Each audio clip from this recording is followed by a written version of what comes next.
du commandant en chef de la force aérospatiale des gardiens de la Révolution qui répond directement au président Trump en affirmant que en fait, c'est pas l'Iran qui va aller à retourner à l'âge de pierre, ce sont les soldats américains qui, je le cite, vont être envoyés sous les pierres tombales. Vous avez vous êtes votre esprit est pollué par les illusions hollywoodiennes et donc vous avez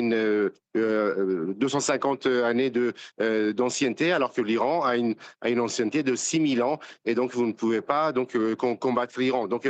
c'est des réponses au tac au tac. Et un peu plus tôt, un autre responsable des gardiens de la Révolution a affirmé que l'Iran disposait de suffisamment de missiles pour tenir 6 mois et frapper encore et encore davantage et de manière de plus en plus forte à la fois Israël, mais aussi les bases américaines dans la région. Des frappes qu'on a vues comme hier, c'était la journée la plus dure, la plus violente dans les frappes iraniennes contre Israël, et puis des frappes qui sont coordonnées désormais avec le Hezbollah ou les Houthis ou encore les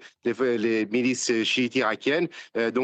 C'est un nouveau monde, c'est un nouveau ordre régional dans lequel on va vivre désormais, a affirmé il y a 2 jours le chef de la force Quds des gardiens de la Révolution, en affirmant que les États-Unis devaient s'habituer désormais à ce changement, à ce nouvel ordre régional.